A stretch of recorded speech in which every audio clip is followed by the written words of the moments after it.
Hello? You there? I can hear you now. Can you hear me? You can hear me? I can hear you. Yes. Yeah. What was that? You broke up. Still there? Yeah, I'm still here. Let me go where there's better reception. Hang on. Okay. Can you hear me now? I can hear you good. Okay, right on. All right, cool. Glad we got that figured out. It's more better. So yeah, glad we got that worked out finally. I had to go through Zoom a different way because after I actually purchased the app, it wouldn't let me log in through the downloaded app version of it anymore for some reason. So I had to go through web. It's always something. Yeah. Let me get some water here real quick. All right. So tell me about your podcast. Well, me and my wife had one going for a little bit until the coronavirus hit. Okay. And that kind of put a stop on it because where we were recording was closed down because of it. Okay. So I got bored and I decided to do one, and I know a few people that I've got lined up to talk to already. So I got about 4 other people that I'm going to talk to already. Great. And the whole thing about the redheaded stepchild is because, well, basically I am a redheaded stepchild. Okay. You know how it feels then. It's 100% literal. Yeah. Okay. All right. You made it through. So, first of all, I didn't even know you did music.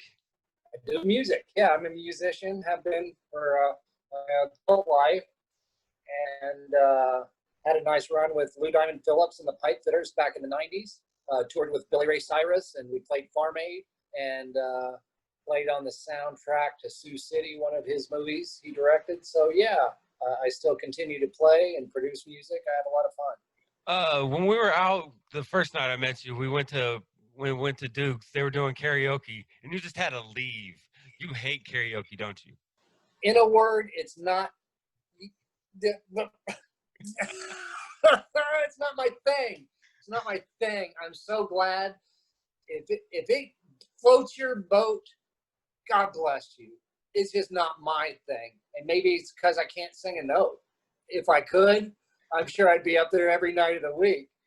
You know, that's one of my big things in life. I wish I'd been born a great singer. I got nothing in that category. So I play a couple of musical instruments and I get by. Yeah, I can't sing for nothing. I played the guitar for just a little bit, realized I couldn't play, and I put it down. So. Well, if you think about it, singing is about as close as we have as humans to have a superpower. Because without doing anything extraneous, they just open their mouth and people just give them money and take their clothes off for them. A really great singer. So I don't have that talent, gosh damn it. Right, like Tom Jones? Like any great singer, it's just the sexiest thing on the planet. And they often unfairly get all the attention. But I can tell you, a great front man is very hard to find. Even if you're a great singer, that doesn't mean you're a great performer and know how to work a crowd and keep the band in line. I mean, it's a rare gift. So when you get a Scott Weiland or a Mick Jagger or a Freddie Mercury, they just stand so far above the crowd because that's a rare talent. Yeah.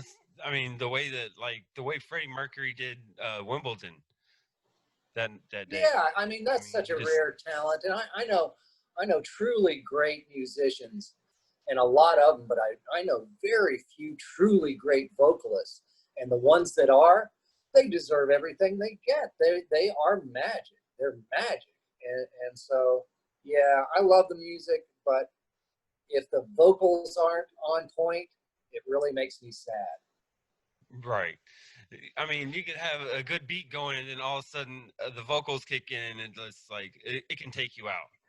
Yeah, and it's an elusive thing too, because I love Neil Young and I love old Bob Dylan. And so it's not always about great vocal chops. In fact, some of the great singers I don't care for because it sounds too manufactured, you know. So it's at the end of the day, I guess it's more about storytelling and, like I said earlier, performance and being able to draw the crowd in. I mean, I don't think Mick Jagger was a great singer up until like recently. I think it's funny, people like Jagger and Jackson Brown and Donald Fagen, they kind of made something special by singing a little off key. And now you go see them in concert, and they're right on key. They sound much better now than their heyday. And it's great that you can always grow in that area. That's really special. Right. So in your bio it says you were born in Kansas, but you moved to Dallas. When did you move to Dallas? I want to say probably 67.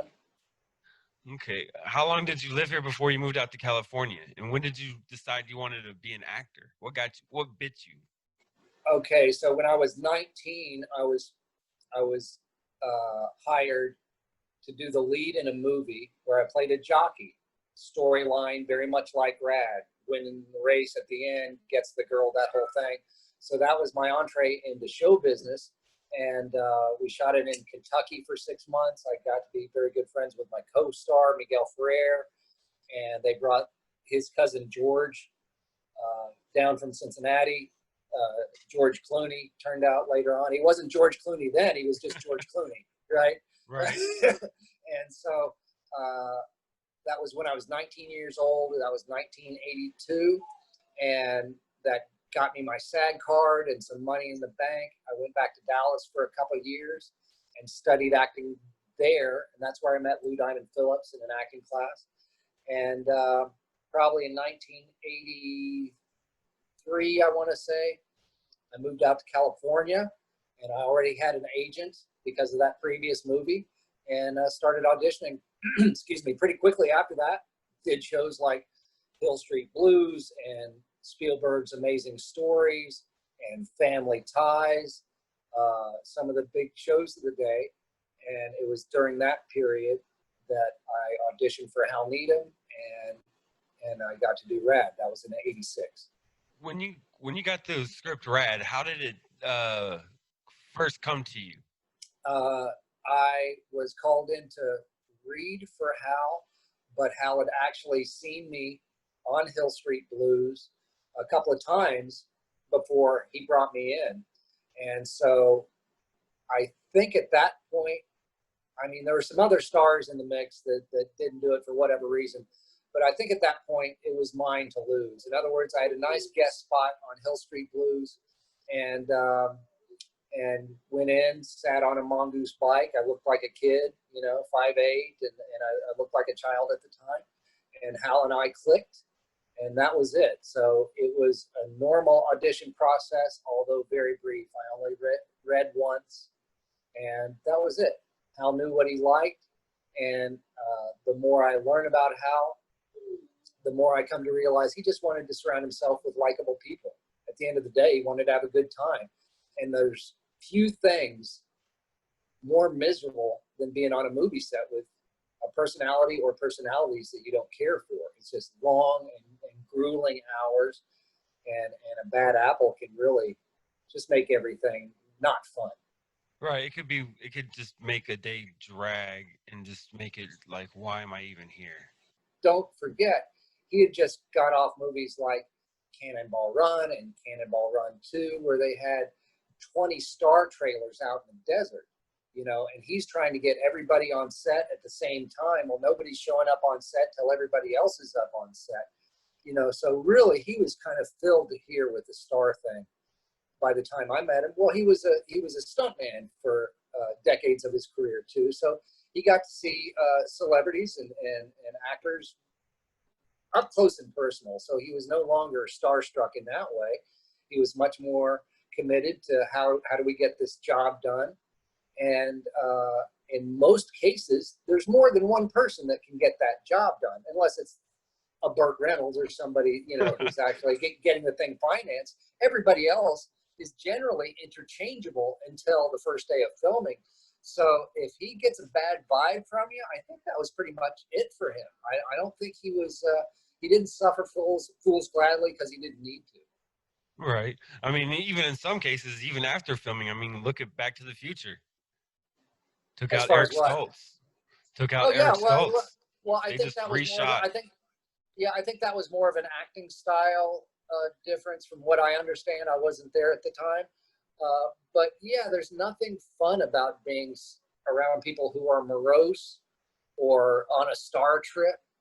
And so I think that played in my favor in that I didn't have an attitude. Yeah, when I met you, you haven't seemed like that at all. Every time. Oh, I'm working on one. Can't wait to see it. Yeah, me too. I have to ask, with the news that happened with Lori Loughlin, I mean, was that a surprise? I think it was a surprise to everybody, and a cautionary tale. I haven't seen Lori since probably the last day we filmed together, but we have this, connection because of the movie. Yeah, so it's been a hard come down for her. And, I was thinking about it today and the world situation and the loss of life and love and these things. We're grieving for our loss right now, I think, is collectively. And what I'm getting out of it, my point is, you're not going to get out of being human. You're not going to get out of taking some pot shots and having karma slam you in the face and losing loved ones. It's just, it's hard for everybody. Harder for others. I understand that. But for somebody like Lori, to lose status and employment, and that's tough. That's tough. So I'm sorry it happened, and we'll just see how it plays out. I think she will be treated more fairly than somebody who's not in that position. And so that's just the system. If you can hire really good lawyers, you're going to get a really good defense. Yeah. But back in the day, you did the ass sliding. How was that? Cold. way cold. I mean, the first question is, why is he taking Christian to an open sewer on their first date? Okay, we never addressed that. And then the fact is, it's actually melted snow. I mean, that water was frigid cold.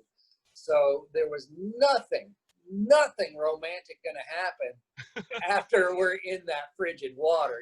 Wait, you said a sewer? I'm just saying, what else could it be? What? You could see it was a sluice. It wasn't a natural, I figured they built it for the movie. Well, of course they did. But in real life, what does it resemble? An open sewer. It's not. It's not. You got a point. I didn't even think of that. It's not like a waterfall, which was Sam's first idea. Oh, we'll have him go down a waterfall. Well, who has a waterfall that humans can slide down and not kill themselves? So they had to come up with some rig that they could replicate the thing and not kill the actors or the stunt people. And then you look at it and you're going, well, they're delivering papers to a guy in a John boat. And then the next thing you know, he's taking Lori ass sliding in an open sewer, and he wins Hell Track after doing a paper route really efficiently. I mean, let's say there's some plot holes in this movie. And so I think that's the power of the movie. Certainly they love pointing out the flaws, he's a freestyler, why is he in a race, all that kind of stuff. But for the most part, it worked. People loved the narrative. They didn't care that it was guys in wigs a lot of times. That's part of the campy fun of it. Like the bicycle park. Yeah, the bicycle park, the bicycle boogie with the rhinestones. I mean, there's just so much over the top. The music and the hair and the costumes, it's way out over the top. Definitely 80s. But I defy you to watch those qualifying races and not get goosebumps. I mean, it's really at the core of it. It's a legitimate sports movie that obviously has legs, and now we're doing a DVD release 35 years later. So it's nice. It's nice. Yes, I was gonna talk about that. It's been forever to be able to get something like this. Everybody's been asking for like a Rad DVD. Like, what took so long? I think legal entanglements. It was tied up with some other properties, and and so it took that long for these things to kind of unravel or get unraveled. And it took Robert Schwartzman, Talia's son, to grow up and to look at this property and go, hey, Mom, let's do something with this. This has meaning to the fans. So I think Robert and Talia, I'm thanking both of them right now, and saying that they saw the value in this property, and they took care in getting it restored correctly with the surround sound. And obviously there was a lot of stuff with, for instance, South by Southwest, and we had a tour worked out with Alamo Draft House. That all stuff, right, that all got brushed aside, unfortunately. But I believe we'll all be rescheduled when things get more back to normal. That would be great. Oh, it's happening. Yeah, there's a lot of stuff happening behind the scenes, and the enthusiasm has only grown. It hasn't dampened because of the shutdown. It's because now people are getting the DVD. They're showing it to their kids. They're going to bike stores. I'm sure you know bike stores can't keep bikes on their shelves these days.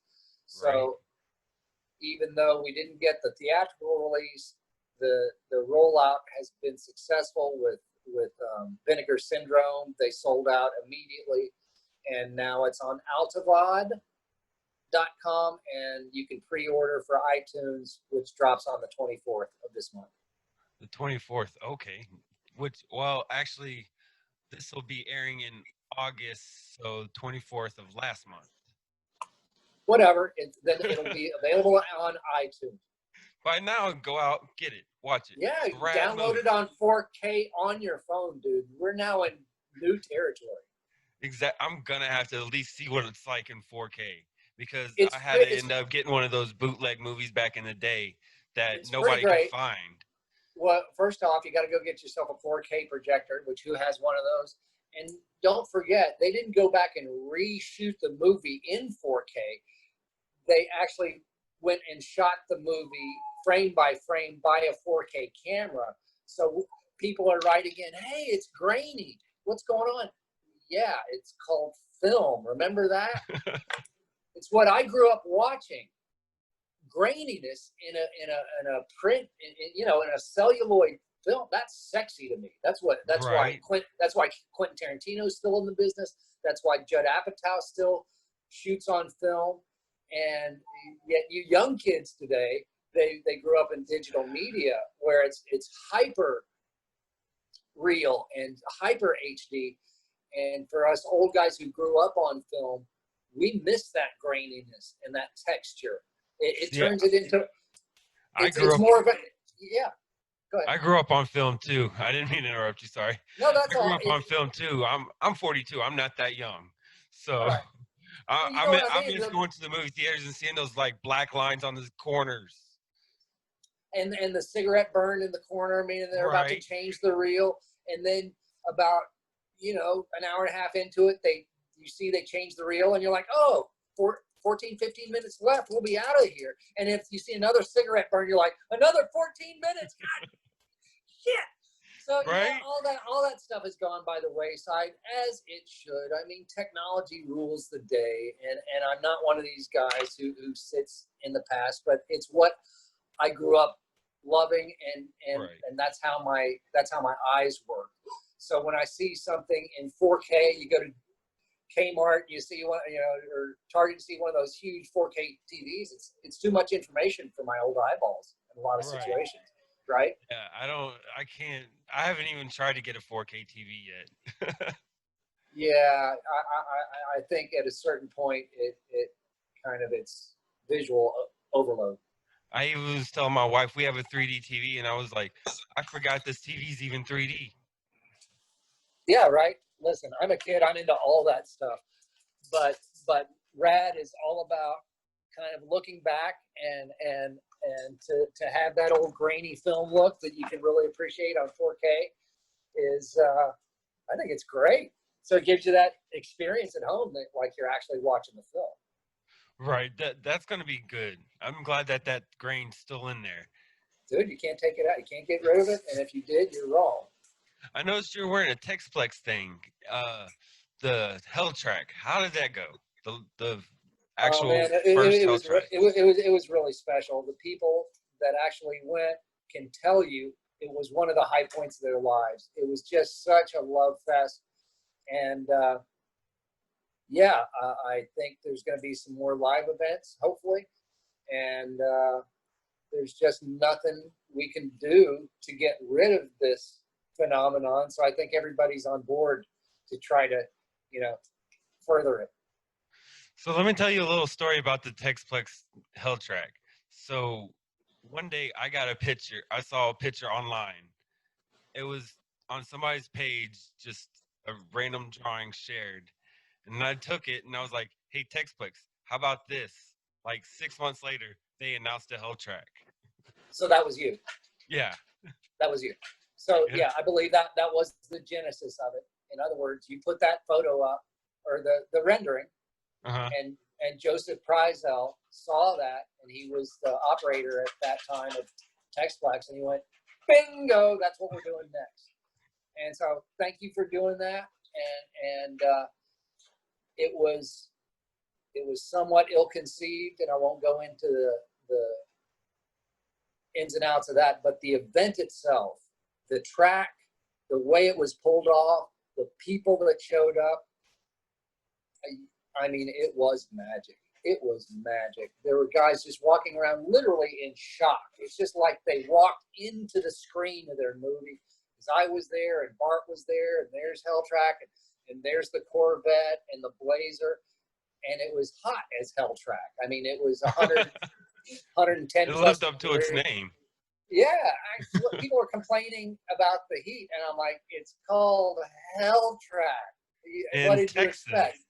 Yeah, Texas in July. So anyway, people who made the effort were greatly rewarded, and for me, it was just confirmation that people still love this thing, and there's still a lot more tales to tell. So was it really a 20-foot drop? Yep. Or did they 20 foot? Wow. Super legit. They kicked out the angle, the drop angle, maybe like 5 degrees. So you went from, sure death to just paralysis. It really didn't make a difference. But yeah, it was special. It was special. You're gonna walk with me to the door. I'm afraid of porch pirates. Oh, so yeah, I'm afraid of porch spiders too. I'm not a fan. But anyway, so the next Rad related event would be the iTunes pre-sale, which has already happened, according to your audience. And we're cooking up some stuff. So what's with the Rad Army? What's going on with that? The Rad Army is kind of I'm not recruiting any members right now. We're holding strong at 160 something plus members, and obviously, I was hoping to include the Army in a lot of these live events that were postponed. So I've kind of shut down new members so I can kind of take care of the ones that are still there. I know I've been involved in a lot of different projects lately, including the second edition of my book and getting Rad out. But I have not forgotten my hardcore fans and the Army. And once this COVID thing is over and we can start holding live events, I think that's where I can prove my worthiness to the Army, and we can start having Rad Army sponsored events. And the original idea behind the Rad Army was basically to have more personal contact with my fans, because I do love the ones who are really just in it no matter what. So I try to keep in contact and do some giveaways and some trivia. Brandon Shaw helps me out with that. But until until we get some live events, it's just kind of hard to say what's next for the Army. You were friends with Brandon Lee. How did y'all meet? Through Miguel Ferrer. Are you familiar with Miguel? He was on last few years of his life. He was on NCIS Los Angeles, and he was a very dear friend of mine. And he met Brandon on a pilot called Kung Fu: The Next Generation. Uh-huh. And Miguel kept telling me, "Man, I just met Bruce Lee's kid on this show. You need to meet this guy, Slim." That's my nickname. And I pulled up to Miguel's house one day, and there's this Amerasian guy in a fedora and blue jeans, and just effervescent, just happy, just ebullient. Is that a word? And he was super happy to meet me and just so excited. I'm like, why is Brandon Lee super happy to meet me? Turns out later he thought I was Matthew Broderick. Brandon was a little farsighted, so he couldn't see me so good. And I did look like Matthew Broderick back in the day. Anyway, he ended up joining an acting class that Miguel was associated with, that I was in. And so we met again there at Lynette Catellus' acting class and became fast friends and soon roommates. And we were part of a theater company together. And he worked on a pilot that I shot. And, we were just the best of friends at the most exciting time possible. Young actors in Hollywood in the 80s, when we were hanging out with people like George and Miguel and some of the rock and roll friends, Melissa Etheridge and Steve Lukather of Toto, and my brother who I was in a band with, and Lou Diamond Phillips. I mean, it was Brad Pitt and Dermot Mulrooney and Catherine Keener. I mean, the list goes on, but it was a pretty smoking hot cauldron of talent that we were swimming in. And we all spurred each other on, and we all went to each other's shows and movies. And so there's a period in Paris around 1900 called the Belle Epoque, the beautiful age. And it was a beautiful age for us as young artists, because I really think that we couldn't have done it separately. It was the fact that we were all kind of bouncing off one another, and ideas and atoms and electrons and chasing our dreams and putting it all on red, just gambling all our young effort and livelihood and lives on these things. We'd sacrifice so much and left so much behind, and here we are in the land of milk and honey. And it was heady stuff and a heady time. So I wrote a book about it called My Rad Career, because most people know me because of Crew Jones and Rad, but frankly, I've had a decent career. And if you look me up on IMDb, there's a lot of stuff there. So I'm able to pull on 38 years of showbiz experience and love for these artists. And Brandon, getting back to Brandon, was certainly at the top of the heap. He wasn't the top of the heap, but he was at the top of the heap of my talented friends who I came up through the ranks with, and who believed in me personally, and who I collaborated with. Brandon, he kind of broke the mold in every way. He spoke 3 languages. He could beat you at chess blindfolded drunk. He was, according to one of his teachers, more physically gifted than his dad, and yet martial arts was his second or third favorite pastime, the first being acting, the second being drinking, the third being martial arts, and he excelled at all of them. So how long did y'all live together? Maybe a year and a half. Okay. Yeah, I think I got kicked out of my old place. I forget what happened. And he's like, come stay with me, Slim. He was right around the block. And I crashed on his couch for some time. And then he got engaged, and he's like, it's time for you to go, Slim. I'm like, okay. And that was fine. So you're doing these Arvin glidings. How'd you get into that? I used to be a skydiver, and I saw these machines that are attached to a parachute where you have landing gear. You know, I never liked landing on my weak ankles, so I found a machine that can take you up in the air under an inflated parachute with landing gear. So if the engine goes out, you just float down in the parachute and land. So it looks very scary, but actually, if you fly under the right weather conditions, it's pretty safe. It's pretty safe. So I've been doing that about 21 years, and I'm working on an interview show from the back seat of my ultralight. I'll interview certain celebrities, and I'm working on that as we speak. Okay. Yeah, because I mean, I've never. I want to do like jumping out of skydiving, jumping out of planes and skydiving, but I'm afraid of heights. So, So but yeah, it's one of those things I want to just like overcome before I die. yeah, well, there's that, and a lot of people can't imagine doing what I do, so like skydiving or flying this little plane. But once you get by that fear, which is natural and necessary, and it keeps you alive, but once you get through that, it's like does a hummingbird sit? You know, is he worried up there? No, he's a freaking hummingbird, and he's living his life, and once you learn to fly that thing like it's an extension of your own body, you're like an eagle up there, dude. There's nothing scary going on. It's just all expansive.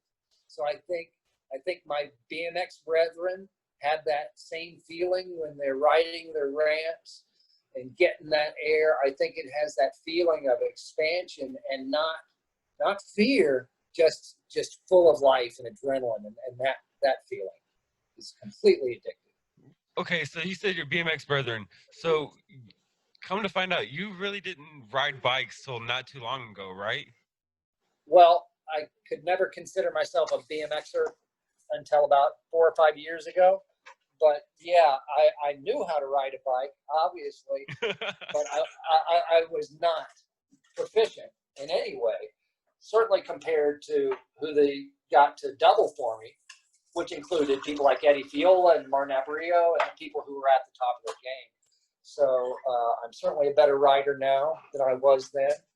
But the fact that sometimes I still get very experienced riders saying, "So, did you do all your own stunts?" I'm like, "You got to be kidding!" But that's Hal's brilliance is stunt doubling, you know. So that's why this stuff comes across so good. That's why the people who are actually crashing, the unplanned crashes, like the guy out of the cereal bowl, or Eddie taking a pedal to the helmet during the qualifying races, those things were unplanned and actual accidents. That's what made the filmmaking so interesting, is he would interweave planned stunts with actual crashes to the point where you couldn't tell the difference. That speaking of crashes, that Luke crash was that it looked so accidental when he What crashed. about that? When Yeah, he crashed, that was it completely looked like it planned. was accidental, but then he was like, "My bike's tore up." Yeah, no, that was one of those planned stunts, and I think that was Ed who did the doubling for Luke in that situation. But of course, Luke, Jamie Clark, who played Luke, was a world-class athlete, or is in his own right. So, you know, it came across seamless and funny. That, like you were saying earlier, that just that intensity of the qualifying race, it just gets you on your edge Every time, every time. every time, Yeah, every time. every time. Even my son watches it and he feels the same way, and he doesn't even ride bikes. Yeah, it's just one of those things. It's really special, and a real achievement for Hal, because he was all about motorized sports, obviously, and horses and that world. So this was his first experience with bicycles, and letting the riders tell him what they could or couldn't do, and him having to take cues off them instead of them taking cues off him as a stunt coordinator or director. So yeah, I think it's a real tribute to Hal that he made not only the qualifying races so heart-stopping, but I believe Hell Track was his innovation. Certainly the opening wall and the extremist. I think the original race was just a regular BMX race. And he's like, oh, no, you didn't, and you made it Hell Track. And what's interesting to me is there was no proof of concept. They didn't build that opening wall and try it in the States before they rebuilt it in Canada. They just built it in Canada, and all the riders looked at it and said, nah, we quit. None of them wanted to go down it. Did they take it down smaller, or did? So what happened is Beetle Rosecrans, who was 14, 15 at the time, was more scared of Everett, his dad, beating his ass on the way home if he didn't do it. So he put a ladder on the side of the wall and pulled his bike up halfway up and then dropped in and then worked his way up until he could go in all the way. And then all the older riders were like, shit, the kid did it. Now we have to do it. You can't let this little punk show us up. That's right. One of the riders looked at the wall and just quit, just went home. I'm just in it. Nope, I'm done. Yeah, I would have done the same thing. Standing on the top of that wall, it was heart-stopping. Looking at it is one thing, but walking up there and looking down, you go, oh no. So these guys who did it were highly skilled. It's not just a flip of the coin. If you made it, it's because you're very good at what you do. Right. Yeah. They're still, I mean, most of them are still around today riding. Yeah. Yeah. You do some, what is it, Hermosa Beach Monday? Well, you used to. Huntington Beach, yeah, that's still Huntington going on. Beach, that's it. Yeah, and that's kind of how I got into the sport and started taking lessons with Martin. And I see he and Ed all the time down there. So yeah, it's still going on. How long has that been going on? 7 years. Wow, 7 years. When, like, how did you decide to start making it like a daily or weekly thing? Well, it wasn't my doing. It's Martin Aparicio. He just started riding down there with a mutual friend, Sean Ewing, and because of Sean's work schedule, it just happened on a Tuesday. They would start getting together, and like flies to a flower or flies to honey, whatever, bees to honey, flies on shit. People started gathering around, and eventually, around sunup every Tuesday, you can find us around the pier, and we get anywhere from half a dozen to a couple of hundred people spectating right there on the boardwalk. It's just really exciting, and it's kind of what Rad's all about, that sense of community. I can get that. So I have to ask, what was it like working on Breaking Bad? It was awesome. I wasn't awestruck at the time or starstruck. It had only aired one episode maybe at the time. So it was a new show. Nobody knew about it. It hadn't grown in stature or legend at that time. So I'm like, oh, that's the guy from Malcolm in the Middle. You're a nice guy. So we ended up just rapping for, a long time. And he was the nicest guy on the planet. And the shoot was great. And then it turned into Breaking Bad.